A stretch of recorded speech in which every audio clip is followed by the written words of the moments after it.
Tiger fans, the West Coast Match Sim game is done and it's time to debrief. So let's talk about a few things that we learnt from that game that we can take out of it today.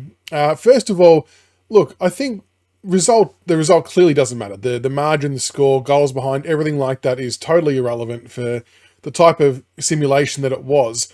But I do reckon we looked better in the first and third periods when it looked like we played a bit more of a natural attacking type brand of football. There just seemed to be more running in waves, give and goes, like plays overlapping for handballs to get into space. The ball was moving around a little bit quicker. Maybe not as fast as we all want to see, but it was definitely a stark difference to what we saw in the second quarter. And to me, it seemed quite obvious we were trying three or at least two and a half very different types of play style because there was literally nothing on the line. It was the perfect time to mix it up and try things. But I did notice that in that first and the third, we were looking to do some more inboard kicks. We were looking to switch more as well. Now, sometimes when you switch play, that does come at a cost of slowing the game down because you're shifting the ball from one side to the other. I don't mind seeing that though, if it means we're trying to open up attack on the other side of the ground. If we're just kicking it laterally to then come back to where it was, that's then a waste of time. But if we're moving it across to open up space on the other side, I don't mind it. I would rather us do that than just blast kick down the line and the opposition ruckman take a mark and it comes back the other way, which is kind of what we saw on rinse and repeat a lot last year. Now, that second period, make no mistake about it, that was very difficult to watch. Trying to play tempo football, it just wasn't working for us. I can't quite put my finger on if it's because of the inexperience of the players trying to execute the plan, if it was fatigue or what it was, but it just looked ugly and West Coast clearly capitalised and did what they had to do running the other way. I wouldn't mind seeing how that looks with more experienced players in, because realistically, when we play Collingwood next week, we might see upwards of 12 changes. So that's how big of a difference we're going to see in our side. Having that possession tempo type football happen with more experienced players kicking the ball, maybe that looks a little bit better. However, if it's going to unfold the same way, we really can't afford to be doing that for prolonged periods.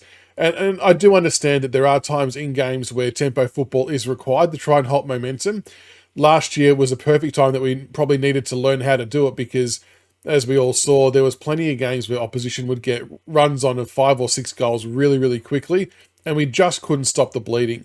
So tempo football is a way to do that, but you've got to be able to hit targets and control and do it properly. It just looked like we couldn't quite get the balance of tempo to then transition into attack. But I know, I kind of feel like that some of that come down to the inexperience. And the other thing I'm trying to keep in mind as well is that team against West Coast, despite the youngness of them, they would never have all played in the same team at the same time in those positions because there would have always been other experienced players playing different roles they could feed off, that they would know were going to be in a different spot. So I just think there was probably a little bit of lack of cohesion and understanding just for the type of team that we picked. And that's okay. It was the time to do that. It was an experience for the younger kids and they got some exposure. So I don't begrudge that one little bit. It's just, yeah, there's probably actually reasons as to why things looked sometimes as bad as they did. I think I'd be more concerned if we were playing somewhere close to our best 22 and that was still happening, which still may happen. We don't know. The next thing that we learned is that Campbell Gray can take a really nice mark, and I reckon he's actually in frame for a round 1 game. I do remember early days when talking about best 22s, I actually had him at the front of the line. But then as preseason went on, we were starting to hear and see more and more about Fawcett. Armstrong starts to come into contention. But then you see Campbell Gray take, a couple of really nice lead-up marks. Then he played as a defender, got some good spoils in, a spoil that turned into a mark. Seems pretty agile for a guy of his size too. We didn't get a chance to see any of his goal kicking, but if you look at his numbers from the VFL for us and for Essendon before we drafted him, they seem pretty solid. So I can actually see him partnering Lynch in round 1. Very keen I would love to see him get another game on Wednesday against the Pies in a more experienced team, just to let him play a more settled position for a longer period. I think because we had Hayes Brown in the side and Fawcett, it kind of meant that Campbell Gray couldn't play up forward permanently because Oliver Hayes Brown couldn't play another position unless he was rucking, and same as Fawcett. So I think just by circumstance he got shifted out. So hopefully we can see him in a more permanent role against the Pies. Speaking of Oliver Hayes-Brown, the dude is actually a lot bigger than I thought. I knew he was tall. What is he, like 208 centimeters or something like that? But for some reason, I kind of had in my own mind he was a lot thinner than that, like a bit more of a twig. But he has got some nice size on him, and he showed some really good promise. I think he's going to do some really nice things in the VFL this year, especially if Kalina can get up and about as well. So we've got like a pretty good... I can imagine having a 212 centimetre ruckman as your main ruck, and your second ruck's 208. That's pretty handy, and that's going to trouble a fair few sides, I would think. And I can definitely see Hayes-Brown getting some AFL time as the year gets on. But yeah, I think he's obviously a very young and raw prospect, but definitely looks to be doing all the right things. So yeah, he was quite impressive.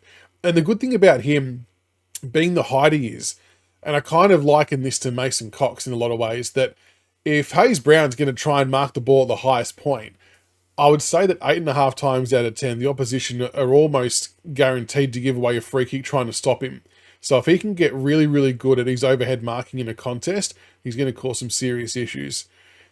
Sammy Lawler looked fairly decent, didn't he? 2 goals, he had a few more sprayed shots at goal, but he just finds himself in the right place at stoppages inside 50. Now, that doesn't just happen by luck. That's not a fluke or a coincidence. That's having good footy IQ, knowing and anticipating where the ball's going to land, being at the drop of the ball. And he probably actually had a bit more time on his hand to kick some of those goals that he missed, but he just rushed them. And look, sometimes he maybe did look a little bit slow, but he was probably matched up on a couple of players who were very quick at the same time. But you've got to remember, we didn't draft Sam Lawler because he's got explosive speed.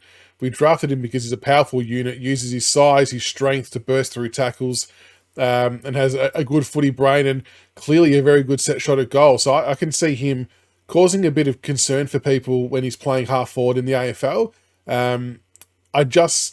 It gave me a lot more confidence that teams are going to have to pay respect to him. They're not going to be able to zone off him because he's a strong overhead mark, good shot at goal like I mentioned.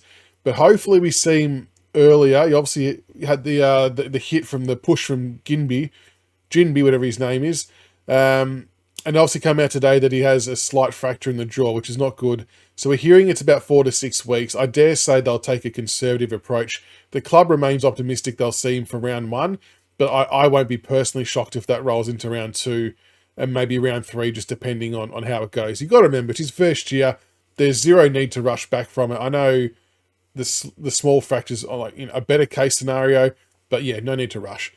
Another thing we learnt, this might divide people. I'm happy to hear different views on this, but I thought Kosicki breathed new life into his AFL career as a defender. I thought he looked really promising down there. Took some really strong marks, made some good decisions with the ball in the hand, got some nice spoils in, and I actually thought Blight worked really well with him as well. I know Blight had that one stinker of a kick, but you know what? Alex Rance wasn't that great of a kick either early days, was he? So not something that's unfamiliar to us. But back to Cozzy. Look, he was never going to make it as a forward for us, especially with who we drafted as well.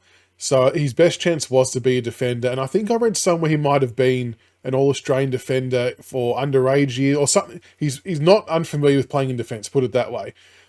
And yeah, I thought he looked good. I know that Oscar Allen kicked a couple of goals on him, but he's one of the premier forwards of the comp, so that was probably to be expected. But I reckon Cozzy has well and truly put his hand up for a crack at round 1 with the absence of Bolter. And who knows? I mean, I think we have to also have a little bit of a level of understanding and expectation that he's gone back into defence to relearn this role that he's probably not played for quite some time. And mistakes are probably going to happen like they would with any other defender. But yeah, I really did think he showed a lot more promise as a defender, and full credit to him. So the final thing that we learnt from this game against West Coast is that it's only the 18th of February, folks. The 18th of Feb. I've been seeing way too many Richmond supporters flying off the handle at that result, and it just blows my mind at how abrupt people have been in regards to it, wanting to sack Uze and the kids are no good and all this kind of stuff. It was a non-official match sim. It was basically glorified training with an opponent rather than your own teammates. Is all it was. It was a chance for the club to try a heap of different things, which they clearly did. And look, I will say though that if we do play like we did in that second period for prolonged amounts of time against Collingwood next week, then yes, I would agree fully that there's cause for concern, because that play style will not stand up at AFL level and we will get smacked every single week. So if that happens, fair play to the people being a bit up in arms about how we're going about it. But up until then, I think we have to acknowledge that there was different styles of play. There were times we were taking the game on, moving it quickly, and we looked a hell of a lot better for it. Obviously, the angst is we want to see that more often, which we do, but in that type of environment wasn't really the time that we had to do it. I think you'd want to see it more this week or next week against Collingwood, and then obviously rolling into round one. But yeah, not really the end of the world that we didn't play that way for all 3 periods. I think it was the perfect time to try stuff. So the only thing I will say though, even when we were playing on quickly, my one absolute bugbear, and I've said it the last 2 or 3 years, when we get the ball about 80 metres out from goal, just get the thing in there quickly. We hold it up for way too long and the opposition get time to put numbers back, and before you know it, there's 15, 20 players in our defensive 50 when we, 30 seconds prior, we had 4 or 5 one-on-one contests ahead of us. Just back them in, just get it in there, because defenders are more likely to make a mistake on a one-on-one and give us a free shot at goal. So that's just my only gripe. Get it in there quick, lads. Get it in there quick. But anyway, they are the things that I learned from the match sim against West Coast from Monday. Let us know what you learnt. I know not everyone's going to agree with some of these, and that's okay. That's the beauty of everyone having an opinion. We've all got different views on stuff, and I love that and appreciate it. So let me know in the comments below. What did you take away from the match sim? The good, bad, and the ugly. And hopefully we roll on to Collingwood and we can see some more run and carry and running in waves. But as always, make sure you like and subscribe for more Richmond content, and I'll see you for the next one. Go Tigers!